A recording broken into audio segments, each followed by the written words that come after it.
નમસ્કાર વિદ્યાર્થી મિત્રો, તમે બધા મજામાં હશો। આજે ફરી પાછું આપણે નવા ટોપિક ભણવા જઈ રહ્યા છે। Lecture number 6। લેક્ચર નંબર 5માં આપણે એવું ભણ્યા હતા કે અવરોધકતા એનું આપણે વર્ગીકરણ કર્યું। અવરોધકતાના આધારે દ્રવ્યનું વર્ગીકરણ કર્યું હતું, સુવાહક, અવાહક અને અર્ધવાહક। તો એની અંદર એવું ભણ્યા હતા કે અવરોધકતા એ કોઈ એક જ તાપમાન 0 ડિગ્રી સેલ્સિયસ તાપમાને અવરોધકતા એના મૂલ્યો અલગ અલગ દ્રવ્ય માટે, એટલે કે અલગ અલગ ધાતુઓ, અલગ અલગ મિશ્ર ધાતુઓ અથવા અવાહક એના માટે અલગ અલગ મળે છે। પણ આજના લેક્ચરમાં અવરોધકતા એ તાપમાન સાથે કેવી રીતે બદલાય, તાપમાન પર કેવી રીતે આધારિત છે એ આપણે સમજવાનું છે। તો એના માટે સૌથી પહેલા આપણે એટલું યાદ રાખીશું કે જુદા જુદા દ્રવ્ય એના તાપમાનમાં જો ફેરફાર કરવામાં આવે તો એની અવરોધકતામાં એ દ્રવ્યના પ્રકાર પ્રમાણે જુદો જુદો ફેરફાર થાય છે। પરંતુ જો તાપમાનના નાના ગાળા માટે તમારે જો અવરોધકતાનું મૂલ્ય શોધવું હોય તો એ માટે વૈજ્ઞાનિકોએ આનુભવિક રીતે જે સૂત્ર શોધી કાઢ્યું છે એ સૂત્ર આપણે પહેલા સમજી લઈએ। તો આપણે સૂત્ર સમજીએ। અવરોધકતા એનો તાપમાન સાથે સંબંધ દર્શાવતું સૂત્ર ρT બરાબર ρ0 into bracket 1 plus alpha T minus T0। વિદ્યાર્થી મિત્રો, તાપમાનનો ફેરફાર નાનો હોય, એટલે કે આ બે જે તફાવત છે, તાપમાનનો તફાવત એ જ્યારે નાનો હોય ત્યારે અવરોધકતા શોધવા માટેનું આ સૂત્ર છે। તો આ સૂત્ર એને આપણે પહેલા સમજી લઈએ। ρT નો અર્થ થાય છે કે કોઈ યોગ્ય તાપમાને અવરોધકતા, એટલે કે ρT ને કહીશું કે T તાપમાને અવરોધકતા। ρ0 એને કહીશું કે 0 એટલે કે અહીંયા સંદર્ભ તાપમાન, એટલે કે અહીંયા સંદર્ભ તાપમાને અવરોધકતા। સંદર્ભ તાપમાન એટલે તમે અહીંયા 0 પણ લઈ શકો છો, સંદર્ભ તાપમાન 20 ડિગ્રી પણ હોઈ શકે। તો સંદર્ભ તાપમાન એ અલગ અલગ હોઈ શકે। ચલો આલ્ફાને શું કહીશું? તો અવરોધકતાનો તાપમાન ગુણાંક।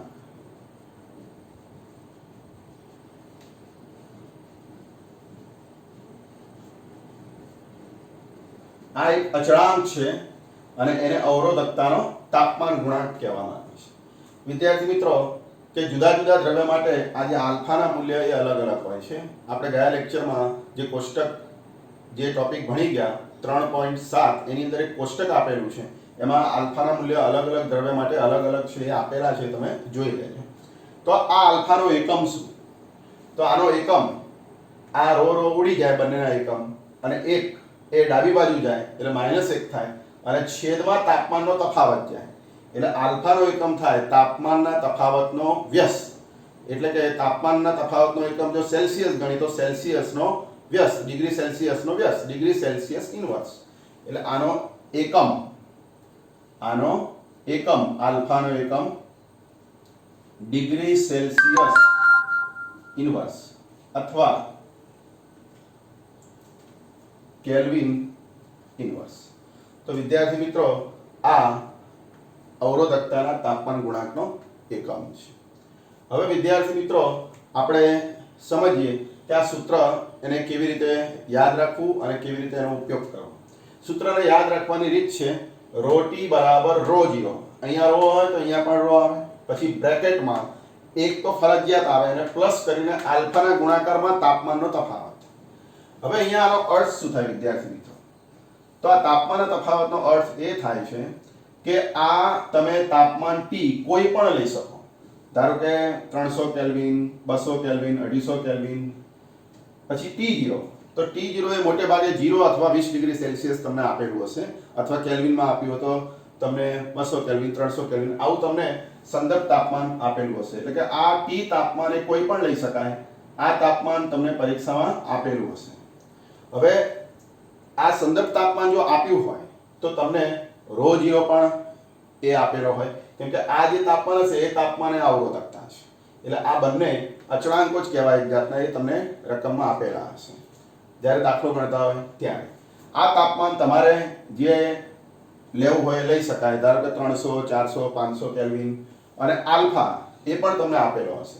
એટલે વિદ્યાર્થી મિત્રો આ બંને આપેલા હશે, આલ્ફા આપેલો હશે, એટલે કે આ 3 મૂલ્ય આપેલા હશે, અને ટીના જુદા જુદા મૂલ્ય માટે તમે આ રો ટી જો આનું સાદુરૂપ આપીને શોધવામાં આવે તો તમને કોઈ પણ તાપમાને અવરોધકતા મળે. ધારો કે ટી તાપમાન આપણે 300 કેલ્વિન લીધું તો તમારે અહીંયા 300 તો 300 કેલ્વિને અવરોધકતા મળી જાય. 400 કેલ્વિને અવરોધકતા શોધ્યું તો ટી 400 લેવાનો તો 400 એ તમને અવરોધકતા મળી જાય. આવી રીતે આ સૂત્રનો ઉપયોગ કરીને તમે અવરોધકતા શોધી શકો છો. બીજું વિદ્યાર્થી મિત્રો કે ધાતુ માટે આલ્ફાનું મૂલ્ય એ ધન હોય છે. આલ્ફાનું મૂલ્ય ધાતુ પદાર્થો માટે ધન હોય છે, એટલે જેમ તાપમાન વધે એમ આનો ગુણાકાર આખું પદ વધતું જાય, અને એકના સરવાળામાં છે એટલે આખું પદ વધે, એટલે કે રો નું મૂલ્ય વધતું જાય છે. એટલે જેમ આ ટી વધે, તાપમાન વધે ધાતુ માટે, એમ અવરોધકતા ધાતુ માટે શું થાય છે? વધતી જાય છે. પણ એનાથી ઉલટું અર્ધવાહકો માટે આ આલ્ફા ઋણ હોય છે, માઇનસમાં હોય છે. એટલે આ માઇનસમાં, એટલે આ પદમાં અહીંયા માઇનસ થાય, એટલે આ તફાવત એ જેમ તાપમાન વધે એમાં તફાવત ઘટે, અને આ પદ ઘટે એટલે અવરોધકતા ઘટે. એટલે અર્ધવાહકોમાં તાપમાન વધતા અવરોધકતા ઘટે છે. તો એવું આપણે આ સૂત્ર ઉપરથી કહી શકીએ. તો વિદ્યાર્થી મિત્રો આ સૂત્રનો ઉપયોગ કરી અને જે દાખલાઓ છે, ન્યુમેરિકલ્સ છે, એ આપણે નેક્સ્ટ લેક્ચરમાં ગણવાના છે. તો આ સૂત્ર એને તમે યાદ રાખજો. હવે આપણે અલગ અલગ 3 દ્રવ્યના પ્રકાર લઈએ: ધાતુ, મિશ્ર ધાતુ અને અર્ધ ધાતુ, એટલે કે અર્ધવાહક. તો એના માટે અવરોધકતા અને તાપમાન વચ્ચેનો સંબંધ શું એ આપણે સમજીએ. તો સૌપ્રથમ આપણે ધાતુ માટે જો વાત કરીએ, ધાતુ તરીકે આપણે કોપર લઈએ. તો કોપર ધાતુ માટે જો આલેખ દોરવામાં આવે રો વિરુદ્ધ ટી નો, અવરોધકતા વિરુદ્ધ તાપમાનનો, એમાં તાપમાનના મૂલ્ય જો આપણે 50, 100, 150 આવા કેલ્વિન એકમમાં લેવામાં આવે, રો નું મૂલ્ય એ 0.2, 0.4 એ 10⁻8 ઓહ્મ મીટર જો આ એકમમાં રો લેવામાં આવે અવરોધકતા, તો 0.2 × 10⁻8, 0.4 × 10⁻8 આવા એકમમાં જો રો લેવામાં આવે તો આ આલેખનો આકાર રો વિરુદ્ધ ટી વચ્ચેનો જે સંબંધ છે એ આવો વક્ર મળે છે. આ આલેખ એવું દર્શાવે છે કે અવરોધકતા અને તાપમાન વચ્ચેનો જે સંબંધ છે એ સુરેખ નથી. એટલે કે 0 કેલ્વિન કરતા નીચા તાપમાને, એટલે કે 0 કેલ્વિનના તમે જો 0 સેલ્સિયસ કરતા નીચા તાપમાને, એટલે 0 સેલ્સિયસના કેલ્વિન કેટલા થાય? તો તમે +273, એટલે 273 કેલ્વિન કરતા નીચા તાપમાને, એટલે કે આનાથી નીચા તાપમાને આ આલેખ એ સુરેખ હોતો નથી. એટલે કે સુરેખ સંબંધ આ બંને વચ્ચેનો જળવાતો નથી. તો આવું આપણે ધાતુ માટે કહી શકીએ. બીજું કે ધાતુમાં તમે તાપમાન વધારો છો તો આ અવરોધકતાનું મૂલ્ય એ ઝડપથી વધે છે. પહેલા અવરોધકતાનું મૂલ્ય ધીમે ધીમે વધે, પછી ઝડપથી વધે છે. એટલે કે તાપમાનના નાના ફેરફાર માટે પણ અવરોધકતાનો ફેરફાર એ મોટો હોય છે. કોના માટે? આ કોપર જેવી ધાતુ માટે. તો વિદ્યાર્થી મિત્રો આ ધાતુ માટે અવરોધકતા વિરુદ્ધ તાપમાનનો આલેખ. હવે મિશ્ર ધાતુ માટે, મિશ્ર ધાતુ તરીકે જો નિક્રોમ લેવામાં આવે અથવા નાઇક્રોમ, તો તમને ખબર છે નિક્રોમ એ નિકલ, ક્રોમિયમ અને લોખંડની મિશ્ર ધાતુ છે. તો આ મિશ્ર ધાતુ માટે જો અવરોધકતા વિરુદ્ધ તાપમાનનો આલેખ દોરવામાં આવે તો એ આલેખનો આકાર કેવો? તો અહીંયા 1.00, અહીંયા 1.10, 1.20 જો આવા મૂલ્ય લેવામાં આવે અને તાપમાનના મૂલ્ય 200, 400, 600, 800 કેલ્વિન એકમમાં લેવામાં આવે, અને અહીંયા રોના જે મૂલ્ય છે એ માઇક્રો ઓહ્મ સેમીમાં લેવામાં આવે, એટલે કે 10⁻8 મીટર થાય. આનો મતલબ થાય માઇક્રો એટલે 10⁻6 અને સેન્ટીમીટરના મીટર -2 એટલે 10⁻8 ઓહમ મીટર. તો આ બધા મૂલ્ય એ 10⁻8 ઓહમ મીટરમાં લેવામાં આવે અને આ 200 400 600 લેવામાં આવે તો આના આલેખનો આકાર આવો સુરેખા જેવો મળે છે. તો વિદ્યાર્થી મિત્રો આ આલેખ એવું દર્શાવે છે કે તાપમાનના મોટા ફેરફાર માટે પણ અવરોધકતાનો ફેરફાર એ ખૂબ જ નાનો છે. જો અહીંયા તમે 200 તાપમાન લો, અહીં તમે 600 તાપમાન લો, આ તાપમાનનો તફાવત 400 નો થયો. એની સામે જો તમે અવરોધકતાનો તફાવત શોધો તો એ અવરોધકતાનો જે તફાવત છે એ 0.1 ઓછા 0.2 ઓછા 0.1 એટલે 0.1 કરતાં નાનો છે. તાપમાનનો તફાવત 400 કેલ્વિન, જ્યારે અહીંયા અવરોધકતાનો તફાવત એની સામે શું મળે છે? 0.1 કરતાં પણ નાનો. એટલે કે તાપમાનનો ફેરફાર એ અવરોધકતાનો ફેરફાર એ તાપમાનથી સ્વતંત્ર છે. એટલે તાપમાન પર નિર્બળ રીતે આધાર રાખે છે. એટલે કે મિશ્ર ધાતુઓનો અવરોધકતા તાપમાન સાથે કંઈ બહુ બદલાતી નથી. માટે તો આનો ઉપયોગ પ્રયોગશાળાની અંદર આપણે અવરોધક તાર તરીકે થાય છે કે આનું તાપમાન ન બદલાય એટલે એનો અવરોધનું મૂલ્ય અચળ રહે, એટલે આપણે પ્રયોગને સારી રીતે સમજી શકીએ. તો વિદ્યાર્થી મિત્રો આવી મિશ્ર ધાતુનો ઉપયોગ એ પ્રયોગશાળામાં કરવામાં આવે છે, જેને આપણે કહીએ છીએ વાયર બાઉન્ડ રેઝિસ્ટર્સ. આ નિક્રોમ, પછી એવી રીતે કોન્સ્ટનન અને મેંગેનીઝ આવી જે મિશ્ર ધાતુઓ છે એનો ઉપયોગ એ પ્રયોગશાળાની અંદર વાયર બાઉન્ડ રેઝિસ્ટર તરીકે કરવામાં આવે છે. કારણ કે આની અવરોધકતા તાપમાનથી લગભગ સ્વતંત્ર જેવી છે, બહુ એમાં ફેરફાર થતો નથી, એટલે કે નિર્બળ રીતે તાપમાન પર આધારિત છે. હવે આપણે અર્ધ ધાતુ માટે જો વાત કરીએ, અર્ધવાહક માટે જો અવરોધકતા વિરુદ્ધ તાપમાનનો આલેખ દોરવામાં આવે તો આ આલેખ આ ધાતુ કરતા એટલે કે સુવાહક કરતા આ અર્ધવાહકનો આલેખ એ વિપરીત છે, આખો એનાથી ઉલટું છે. અહીંયા તાપમાન સાથે અવરોધકતા વધતી જાય છે, જ્યારે અર્ધવાહકમાં તાપમાન સાથે અવરોધકતા ઘટતી જાય છે. તો આખો આલેખ એનો ઉલટો મળે છે. એનું કારણ છે વિદ્યાર્થી મિત્રો કે અર્ધવાહકની અંદર જે આપણે કહીએ કે મુક્ત ઇલેક્ટ્રોન અને હોલ હોય છે અને તાપમાનના વધારા સાથે એની જે સંખ્યા છે એ વધતી જાય છે અને પરિણામે એની અવરોધકતા એ ઘટતી જાય છે. બીજું કે એનો જે આલ્ફા છે અર્ધવાહકોનો એ ઋણ હોય છે, એટલે કે માઇનસ છે, એટલે તાપમાન વધે એટલે અવરોધકતા એની એ ઘટતી જાય છે. તો આવી રીતે તાપમાનના વધારા સાથે અવરોધકતા ઘટતી જાય છે, આલેખ નીચે જાય છે. આલેખ નીચે જાય છે, ટી વધે એમ આલેખ નીચે જાય છે એટલે ρ ઘટે છે. તો વિદ્યાર્થી મિત્રો આવી રીતે અવરોધકતા વિરુદ્ધ તાપમાનનો આ આલેખ. તો વિદ્યાર્થી મિત્રો આ ત્રણેય અલગ અલગ જે દ્રવ્યો છે, ધાતુ, મિશ્ર ધાતુ અને અર્ધવાહક, એમાં અવરોધકતા વિરુદ્ધ તાપમાનનો આલેખ એ તમે સમજી ગયા હશો કે અહીંયા તાપમાનના નાના મોટા ફેરફાર માટે અવરોધકતાનો ફેરફાર એ મોટો હોય છે, એટલે કે તાપમાનના નાના ફેરફાર માટે અવરોધકતાનો ફેરફાર મોટો હોય છે. અહીંયા તાપમાનના મોટા ફેરફાર માટે અવરોધકતા બહુ બદલાતી નથી અને અહીંયા તાપમાન વધે એમ અવરોધકતા ઘટતી જાય છે. ત્રણેય અલગ અલગ રીતે તાપમાન સાથે બદલાય છે. તો આ તમે સમજી ગયા હશો. હવે આગળ વધીએ તો વિદ્યાર્થી મિત્રો ગુણાત્મક રીતે જો વિચારીએ કે અવરોધકતા કેવી રીતે તાપમાન સાથે બદલાય છે, તો હવે ગુણાત્મક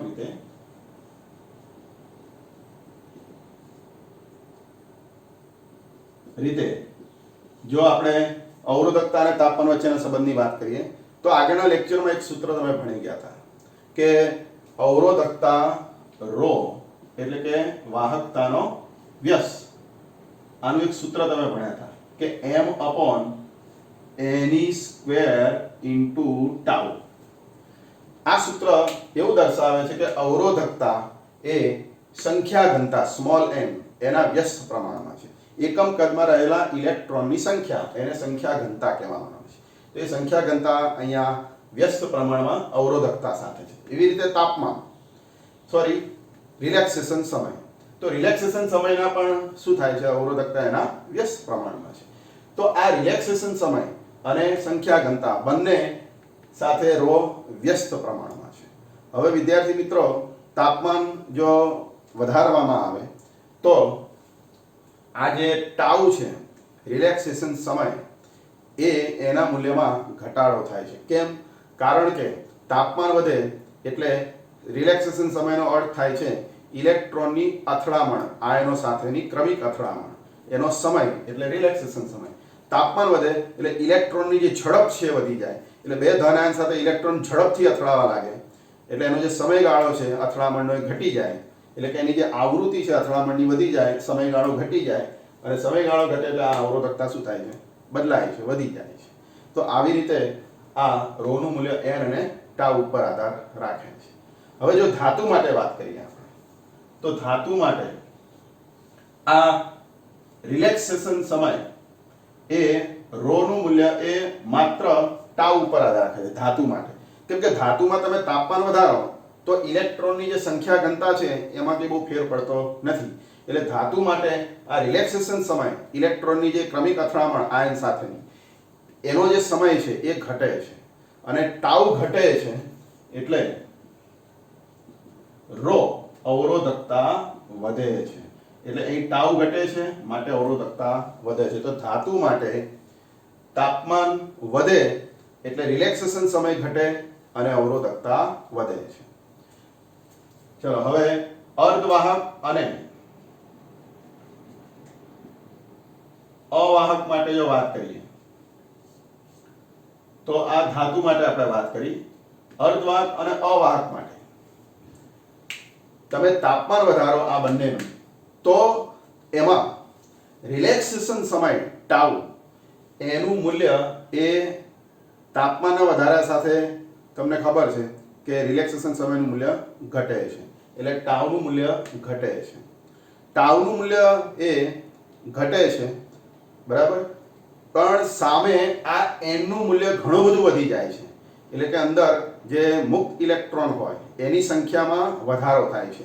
આ બંનેની અંદર તાપમાન વધતા સ્મોલ l ના મૂલ્યમાં એટલો બધો વધારો થાય છે કે આના મૂલ્યમાં જે ઘટાડો થાય છે એ ઘટાડા સામે આ વધારો એટલો બધો વધારે હોય છે કે આ બેનો ગુણાકાર વધે છે તાપમાન વધતા, અને આ વધે એટલે અવરોધકતા ઘટે એટલે આ આલેખ આમ નીચે તરફ જાય છે. મતલબ કે આની અંદર n વધે, તાપમાન વધે એટલે n વધે અને ટાઉ ઘટે છે. પણ આ બેનો જે ગુણાકાર છે એ આ મોટો હોવાથી વધી જાય છે એટલે n * ટાઉ એ વધે છે અને માટે આ રો એ ઘટે છે. તો વિદ્યાર્થી મિત્રો, ધાતુ કરતા ઉલટું, આમાં તાપમાન વધે તો રો વધે છે, પણ આમાં તાપમાન વધે તો રો ઘટે છે. કારણ કે આમાં n વધે છે અને ટાઉ ઘટે છે અને ગુણાકાર વધી જવાથી રો ઘટી જાય છે. તો વિદ્યાર્થી મિત્રો, આ રીતે ગુણાત્મક રીતે આપણે એવું કહી શકીએ કે ધાતુનું તાપમાન વધે એમ અવરોધકતા વધે. હવે અવરોધકતાના વ્યસ્તમાં વાહકતા છે એટલે વાહકતા શું થાય કે રો વધે તો વાહકતા ઘટે, સિગ્મા. પછી અર્ધવાહક અને અવાહક, એમાં તાપમાન વધતા અવરોધકતા ઘટે છે. અવરોધકતા ઘટે એનો મતલબ શું થાય કે વાહકતા વધે છે. તો આવી રીતે આ ડિફરન્સ તમે યાદ રાખી શકો છો. તો વિદ્યાર્થી મિત્રો, આજના લેક્ચરમાં તમે અવરોધકતાનો તાપમાન પર આધાર એ માટે આપ સૌથી પ્રથમ આ સૂત્ર ભણ્યા એટલે આને આપણે ખાસ યાદ રાખીશું. બીજા નંબરે આપણે આ આલેખ દ્વારા આ ત્રણેયનો આધાર તાપમાન સાથે કઈ રીતે છે એ આપણે ભણી ગયા અને ગુણાત્મક રીતે ત્રીજા નંબરે આપણે અવરોધકતાનો તાપમાન સાથેનો સંબંધ ભણ્યા. તો ત્રણ રીતે અવરોધકતાના તાપમાનનો સંબંધ આપણે ભણ્યા, સૂત્ર દ્વારા, આલેખ દ્વારા અને ગુણાત્મક રીતે. તો વિદ્યાર્થી મિત્રો, હું આશા રાખું છું કે આ ટોપિક તમે સમજી ગયા હશો અને ટેક્સ્ટમાંથી પણ તમે આ જો વાંચી શકો છો અને ટેક્સ્ટબુક જો જોડે રાખીને આ લેક્ચર તમે વાંચશો અથવા ભણશો તો તમે આરામથી એ ટોપિક તૈયાર કરી શકશો.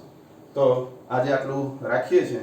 નેક્સ્ટ લેક્ચરમાં આપણે ન્યુમેરિકલ્સ એક્ઝામ્પલ આ સૂત્ર પર આધારિત ગણવાના છે.